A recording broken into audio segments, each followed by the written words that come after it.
आगरा के रंगमंच के कलाकार, रंगमंच के हीरो, फिल्म अभिनेता, director, musician, singer Dimpy Mishra ji का हम बहुत बहुत आपके शहर में स्वागत करते हैं। बहुत बहुत शुक्रिया। डिम्पी जी को आगरा शहर बखूबी जानता है और डिम्पी जी आगरा के रंगमंच की हर नब्ज को जानते हैं। तो हम इनसे बात शुरू करते हैं। डिम्पी जी, आपका बचपन आगरा में बीता और आप बचपन से ही रंगमंच से जुड़े, लेकिन फिल्म तक पहुंचने का एक लंबा सफर समय लगा आपको। 17 साल बाद आपने 2017 से भूमि से शुरुआत की। क्या मानते हैं आप कि ये इसमें आपने देरी क्यों की, जबकि आप उस इंस्टीट्यूट से पढ़े हैं जिसने बड़े दिग्गज कलाकार इस सिनेमा को दिए? ये सवाल जब भी मुझसे पूछा जाता है तो मेरे पास इसका कोई जवाब नहीं होता, क्योंकि शायद किसी के पास इसका कोई जवाब नहीं है। एक बहुत बेसिक सा टर्म है इस दुनिया में। आप जब भी कोई प्रोफेशन चुनते हैं, चाहे आप चाहें कि मैं बड़े होके एक अच्छा डॉक्टर बनूंगा, एमबीबीएस करूंगा, मैं एक अच्छा वकील बनूंगा, मैं एक अच्छा इंजीनियर बनूंगा, ये दुनिया का कोई और प्रोफेशन, जब भी आप चुनते हैं तो एक सोच के साथ चुनते हैं। आपको लगता है कि मैं इस लेवल तक पढ़ूंगा, तालीम हासिल करूंगा, उसके बाद मुझे इस काम को करने के पैसे मिलेंगे। मैं एक बड़ा डॉक्टर बनूंगा जो बहुत दौलत कमाएगा, मैं एक बड़ा वकील बनूंगा जो बहुत दौलत कमाएगा, मैं आईएएस बनूंगा, पीसीएस बनूंगा, है ना। सबको पता है इंटेंशन क्या होता है। विडंबना ये है कि जब आप एक आर्टिस्ट बनने की सोचते हैं और जिस दिन आपने ये सोचा कि मैं एक बड़ा कलाकार बन के पैसे कमाऊंगा, आप कभी आर्टिस्ट नहीं बनेंगे। आर्ट की लर्निंग, उसकी प्रिपरेशन इस मकसद से हो ही नहीं सकती कि एक दिन मैं एक बड़ी हस्ती बनूंगा और उस दिन फिर दौलत कमाऊंगा। आपने जैसे ही ये सोचा, आपकी जो लर्निंग कैपेसिटी है, आपका जो ओरिएंटेशन है, वो ऑटोमेटिकली बदल जाएगा। और बड़े कमाल की बात है कि पूरा देश, पूरी दुनिया इसी भ्रम में जीती है कि मुझे एक्टर इसलिए बनना है कि शाहरुख खान की तरह बंगला ले लूँगा, या मुझे सिंगर इसलिए बनना है कि अरिजीत की तरह नेम फेम हासिल हो जाएगा। ऐसा कुछ होने वाला नहीं है, क्योंकि आपको हासिल करना है तो वो आर्ट ही हासिल करनी है, वही आपकी दौलत है। जब उसे हासिल कर लेंगे तो हो सकता है एक दिन कुछ मिल जाए, कुछ पैसे मिल जाए। ठीक वैसा ही मेरे साथ है कि मुझे कोई इंटरेस्ट नहीं था, है ना, मुझे कुछ पता नहीं था फिल्मों के प्रति, मेरा कोई ओरिएंटेशन नहीं था। मेरा ओरिएंटेशन सिर्फ थिएटर के प्रति था। मैंने पास आउट होने के बाद भारत नाट्य अकेडमी, उसके बाद film institute Pune, pass out होने के बाद थिएटर को ही चुना। उसके बाद थिएटर में भी टीचिंग को प्रेफरेंस दिया और लगभग 12 साल तक मैं चुपचाप अपना काम करता रहा, यहीं आगरा शहर में बैठा। उसका सबूत है हमारी तमाम ऑडियंस जो लगातार नाटक देखने आती है। अपने आप फिल्म आ गई, कहा गया कि भाई इस फिल्म में रोल करेंगे आप, डरते डरते मैंने हाँ कर दिया, क्योंकि बहुत दिन हो गए थे, प्रैक्टिस छूट गई थी, 12 साल हो गए थे। एफटीआई में मैंने 5-6 डिप्लोमा फिल्म्स की थी, पर वो सब भूल गया था मैं। और फिर इतना बिजी हो गया, इतना रम गया थिएटर की दुनिया में कि मुझे लगा ही नहीं कि कोई और जगह भी है मेरे लिए। फिल्म आई, फिल्म में काम किया किया तो लगा ये तो बहुत ज़्यादा आसान काम है मेरे लिए। तो इतने आसान काम के जब ज़्यादा पैसे मिल जाते हैं तो मैं कर लेता हूँ, चलो। पहले ये कहा जाता था कि कलाकार पैदाइश होता है, कलाकार पैदा होता है। क्या आपका मानना है कि क्या कलाकार पैदा होता है या कलाकार को गढ़ा जाता है? उसे कितनी जरूरत होती है मेहनत की? उसे क्या पढ़ना जरूरी है? क्या उसे नाटक करना जरूरी है या किसी इंस्टीट्यूट में जाना जरूरी है? देखिए, अभी आज जो परसेप्शन है बच्चों के प्रति वो ये है कि डायरेक्ट कोई एक ऐसा फॉर्मूला होता है। अभी तो इंस्टाग्राम और फेसबुक एक ऐसे आपके पास टूल्स हैं, आप सोचते हैं कि मेरे फॉलोअर्स ज़्यादा हो जाएंगे तो मुझे फिल्म में काम मिलेगा। शायद मिल जाए लाखों फॉलोअर के बाद, लेकिन एक फिल्म है, उसके बाद कभी नहीं मिलेगा, क्योंकि उनको उससे पता लग जाएगा कि आप एक्टर नहीं हैं। ठीक है, वो एक बार आपका इस्तेमाल करेंगे, फिर फेंक देंगे आपको निकाल के। फिर आप सोचेंगे कि नहीं वो तो बॉर्न टैलेंट होता है। ऐसा कुछ नहीं होता, बॉर्न टैलेंट जैसी कोई चीज़ नहीं होती, है ना। आपको टैलेंट है, आपको आर्ट जल्दी समझ में आती है, इतना हो सकता है। आपको फील्स जल्दी समझ में आ जाते हैं, इतना हो सकता है। बट एक्टिंग सिर्फ एक आर्ट नहीं है, इट्स अ क्राफ्ट। और आर्ट और क्राफ्ट के बीच का डिफरेंस अगर आप लोग जानते हैं तो एक बार पढ़ सकते हैं या अपने टीचर से पूछ सकते हैं कि what is that particular area और peak when art becomes craft. वो कब बनती है क्राफ्ट। तो सिनेमा में काम करना एक क्राफ्ट है, थिएटर में काम करना एक क्राफ्ट है। थिएटर आपको वो प्रैक्टिस के रास्ते मुहैया कराता है। कोई फिल्म बनाने वाला इंसान जो करोड़ों की फिल्म बनाएगा आप पर एक्सपेरिमेंट नहीं करेगा, बिल्कुल नहीं करेगा। थिएटर में आसान है कि आप जाते हैं, कुछ गलती भी करते हैं तो चल जाता है, अमेच्योर थिएटर कर लेते हैं। फिर भी प्रोफेशनल थिएटर में कभी नहीं जा पाते जब तक आप प्रोफेशनल आर्टिस्ट नहीं बनते। जी। तो बॉन्ड जैसी मुझे नहीं लगता कोई चीज़ होती है। मैं छोटा था, मेरे पिताजी यहाँ बैठे हैं, वो बता देंगे आपको। बचपन में 1.5-2 साल का था तो कविताएं सिखा देते थे।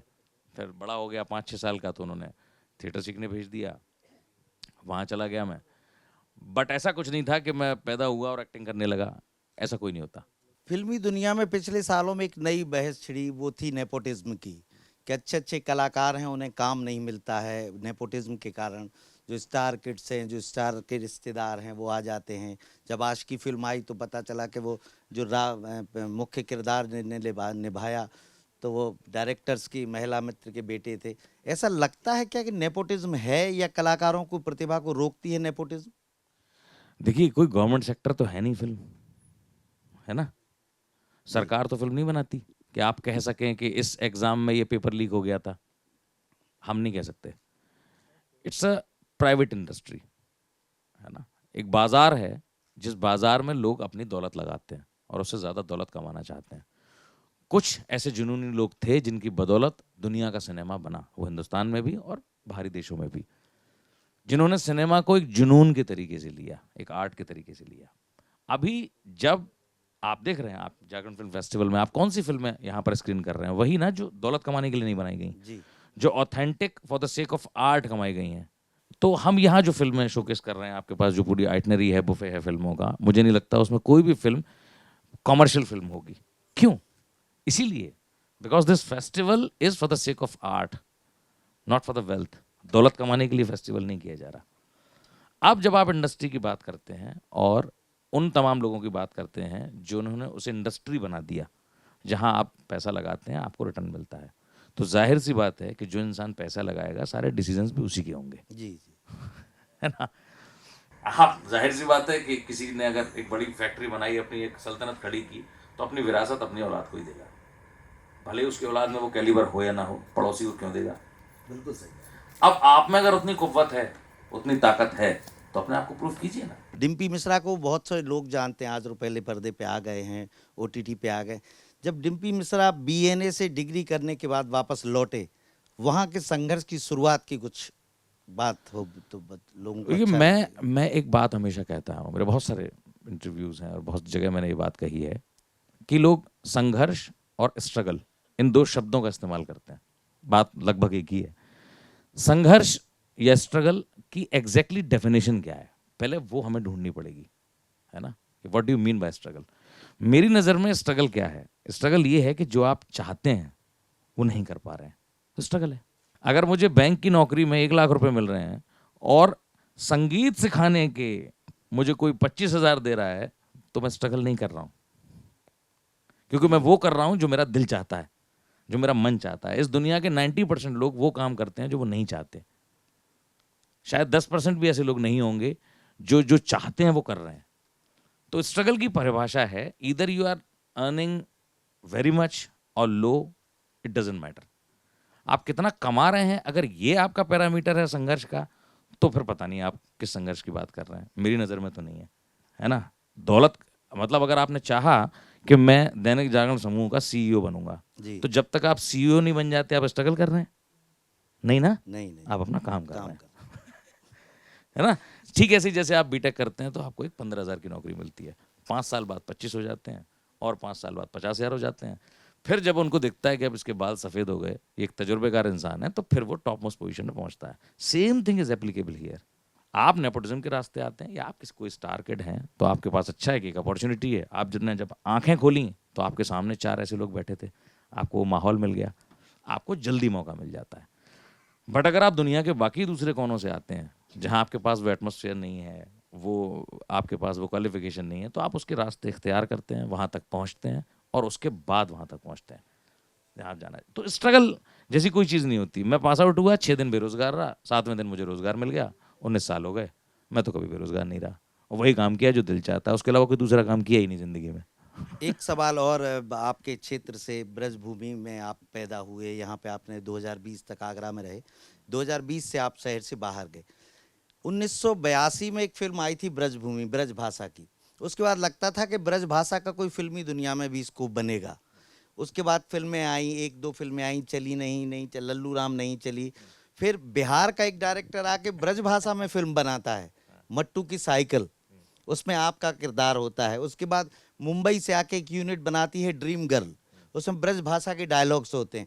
बुंदेलखंड जैसा छोटा इलाका जहाँ हप्पू सिंह की उल्टन पलटन तो हिट हो जाती है, लेकिन इतने बड़े ब्रज में कोई कलाकार ऐसा नहीं हो रहा है जो ब्रज की भाषा को आगे ले जाए। हरियाणवी में सीरियल बन रहे हैं, राजस्थानी में सीरियल बन रहे हैं। क्या स्कोप दिखता है कि ब्रज का कभी इस कला के क्षेत्र में उत्थान होगा? ये बहुत आपने, मैं शुक्रिया अदा करना चाहूँगा आपका राहुल सर, कि आपने ये सवाल पूछा, क्योंकि ये सवाल हमेशा मेरे जहन में बरसों से है।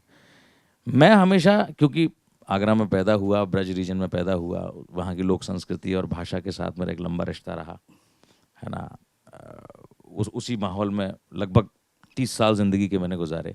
मुझे जो लगता है पूरा देश घूमने के बाद, कि हम ब्रज के लोग इकलौते ऐसे लोग हैं जो अपनी भाषा को दोयम दर्जे का समझते हैं।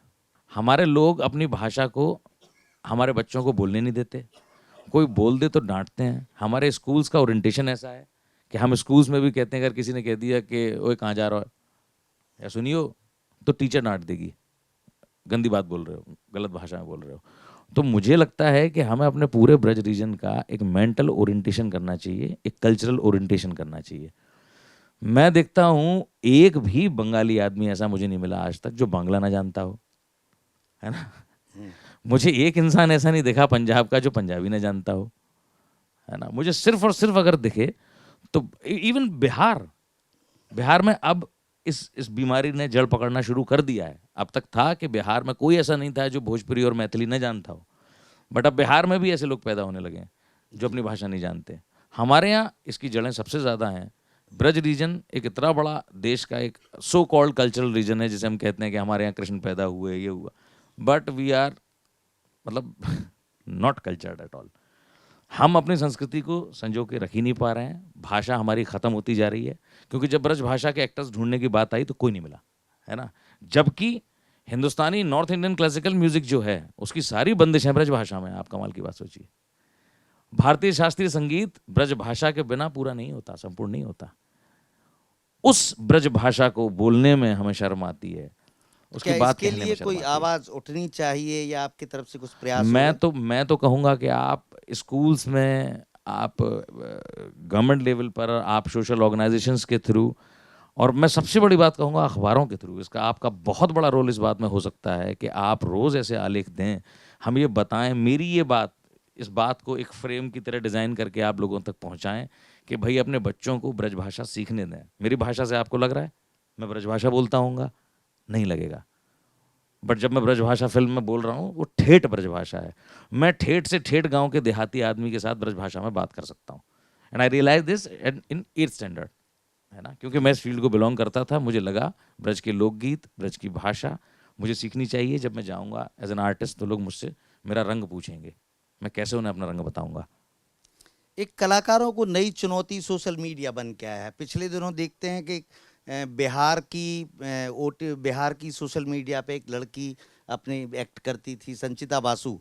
अभी हालिया में उसकी एक नई वेब सीरीज आई है, ठुकरा के मेरा प्यार। एक साउथ की फिल्म में वो चली गई है। इतने नए नए कलाकार, क्या लगता है रंगमंच के लिए ये नई चुनौती है? कहाँ टिक पाएगा रंगमंच, जो कलाकार लगातार मेहनत कर रहे हैं? सर देखिए, रंगमंच लोग देखते नहीं हैं, इसलिए लोगों को रंगमंच के बारे में कुछ पता नहीं है। दुनिया का सबसे बड़ा थिएटर फेस्टिवल दिल्ली में हो रहा है, जो कभी इतिहास में नहीं हुआ। देश के 10 शहरों में, ठीक ऐसे ही जैसे आपका जागरण फिल्म फेस्टिवल 15-16 शहरों में देश के जा रहा है, और it's the biggest travelling film festival in the world. Just like Bharat रंग महोत्सव, भारंगम दुनिया का सबसे बड़ा थिएटर फेस्टिवल है, जो आज हो रहा है देश के 10 शहरों में। नाटक होंगे लगभग 200 से ज़्यादा। जितना रंगमंच आज हो रहा है उतना रंगमंच पहले कभी हुआ ही नहीं। परसेप्शन लोगों का ये है कि वो कुर्सी से उठ के जाते नहीं, घर से निकल के जाते नहीं, उनको सब कैमरे पर चाहिए, मोबाइल पर चाहिए। ऑथेंटिक चीज़ें मोबाइल पे आती नहीं, रंगमंच मोबाइल पे कभी आएगा नहीं, क्योंकि रंगमंच की खूबसूरती वही है। रंगमंच आज और परिष्कृत हो रहा है और टेक्निकल हो रहा है। कभी 10 करोड़ का नाटक आपने सुना? नहीं सुना। राजा धीराज देखने जाइए, 10 करोड़ का नाटक है। मुगले आजम ब्रॉडवे स्टाइल। अमेरिका में ब्रॉडवे एक जगह है जहाँ पर सैकड़ों थिएटर हैं, जहाँ लोग थिएटर देखना ज़्यादा पसंद करते हैं बनस्पत के फिल्मों के। हम वो माहौल तो देश में बनाए हैं। डिम्पी नाम कहीं खलता है? बहुत खलता है। बदलने की कोशिश? जबरदस्त। अब क्या बदलूंगा, अब इस उम्र में क्या खा ये तो क्रेडिट गोज टू माय पिताजी, महान है, उन्होंने रख दिया। झेलना मुझे पड़ा, पूरी जिंदगी झेलूंगा। मिश्रा से एच गायब हो गया, ये वो वाला मिश्रा? नहीं ये वाले वो इंस्टाग्राम पर एक आईडी है, क्योंकि एस से शायद कोई और पहले से अवेलेबल था, बन नहीं रही थी, तो एक एच हटा के बना दी। न्यूरोलॉजी में कुछ कोई इंटरेस्ट नहीं है। पता चला है डिम्पी सर एक और तरीका अपनाते हैं कि जो बच्चों को एक्टिंग सिखाते हैं तो अभी प्राइमरी मास्टर की तरह। क्या लगता है? हाँ, कि वो कभी कभी मुर्गा बना देते हैं, कभी ये कर देते हैं। हाँ, कुछ कहाँ चलता है ऐसा? वो है, पता नहीं क्यों मुझे लगता है, क्योंकि मैं 5 साल एनसीसी कैडेट रहा, 3 साल आर्मी विंग, 2 साल एयर विंग, और उसके बाद एक लंबी ट्रेनिंग 22-23 साल की। मुझे लगता है आज तो ये और ज़्यादा ज़रूरी हो गया है, मैं कहता हूँ, क्योंकि आज जो यूथ है उसका दिमाग कॉन्सेंट्रेटेड ही नहीं है। वो अपने मैक्सिमम टाइम का 90% तो मोबाइल को दे देते हैं। एक्टर बनने के लिए या सिंगर बनने के लिए आपकी लर्निंग कैपेसिटी स्ट्रांग होना बहुत ज़रूरी है। मुझे आज की डेट में 1,500-2 हज़ार गीत, गज़ल, नज़्म, कविताएं याद हैं। 2,000। मैं भी गाना शुरू करूँगा तो कल तक सुनाता रहूँगा आपको। मेरी हार्ड डिस्क पे रहता है, मुझे कोई ज़रूरत नहीं लैपटॉप की और डायरी की, मैं सब याद कर लेता हूँ। ये मेमोरी आज नदारद है, क्योंकि आप हर वक्त तो मोबाइल देखते रहते हैं। मोबाइल तो आपको सिखाएगा नहीं, आपको याद करना पड़ेगा। मैं दावे के साथ कहता हूँ, आप 15 कहानियाँ याद कर लीजिए, 40 कविताएं और 50 गाने याद कर लीजिए, उसके बाद बोलिए मैं एक्टर हूँ, आप एक्टर हो जाएंगे। इतना काम कोई कर ही नहीं पाता। ओटीटी आने से एक नई चुनौती बनी है। सीरियल्स पे, ओटीटी के प्लेटफॉर्म पे जो दिखाया जा रहा है उसमें अंग्रेजी के बड़े बड़े डायलॉग्स आ रहे हैं। तो क्या आसान है कि सामान्य से कलाकार को ये जब तक तैयारी ना हो तो कैसे चल पाएगा? कैसे होगा, आप भी बताइए। ये लगता है बड़ा संघर्ष है। आपको 2 पैराग्राफ याद करने हैं विद पंक्चुएशन मार्क्स, ठीक है, विद पंक्चुएशन मार्क्स। आप अपने दिल से एक अक्षर भी ऐड नहीं कर सकते। और नए हैं तो रीटेक कोई करवाने को तैयार है नहीं। क्यों करेगा, पैसे दे रहा है आपको जी, भगा नहीं देगा जूता मार के। आप एक बात बताइए, चलिए बहुत बेसिक सी बात करते हैं, मेरी क्लास शुरू होती है। हम अपने घर में एक फैन रिपेयरिंग करने के लिए बुलाते हैं किसी को, या एसी रिपेयरिंग करने के लिए बुलाते हैं। वो हमसे आके पूछता है, भाई साहब कौन सा तार लगाऊं? वो पूछता है आपसे, मैं पेज खोल दूं कि ना खोलूं? वो आता है, अपना काम शुरू करता है, खत्म करता है, पैसे लेता जाता है। Same thing is applicable here. आप एक प्रोफेशनल एक्टर हैं, आपको किसी ने हायर किया, उसने कहा मैं 5,000 पर डे आपको पे करूंगा एक्टिंग का, आप आइए, अपना काम घर से तैयार करके आइए। उससे सवाल नहीं पूछ सकते। तो कैसे करना है साहब? इधर से आ जाऊं क्या, उधर से आके बोल दूं क्या? तो मतलब अब डिम्पी सर की बात से पता चलता है कि ये बहुत आग का दरिया है और डूब के जाना है वाली स्टाइल में आपको तैयारी करना पड़ेगी। हाँ, वरना सफलता नहीं मिलेगी। एक आखिरी सवाल के साथ हम सीधे जुड़ेंगे अपने दर्शकों के साथ कि आने वाले प्रोजेक्ट्स कुछ डिम्पी जी को देखने को मिलेंगे, क्या लगता है? कुछ एड्स हैं, कुछ नई फिल्में हैं, जैसे स्पेशल ऑप्स में एक बड़ा खूबसूरत सा किरदार है जो हमने बुडापेस्ट में शूट किया, हंगरी में। लाल बत्ती अगेन प्रकाश झा सर की एक वेब सीरीज़ है। तो ऐसे कई सारे ऐसे प्रोजेक्ट। चलिए फिर हम शुरू करते हैं डिम्पी सर की क्लास, और आप लोगों के सवालों के जवाब डिम्पी सर से हम आपको तक पहुंचाएंगे। और उसके बाद आखिरी में मैं डिम्पी सर से ये जरूर कहूंगा कि मैंने आपका गीत सुना है, कोई गुनगुना के जरूर जाइएगा।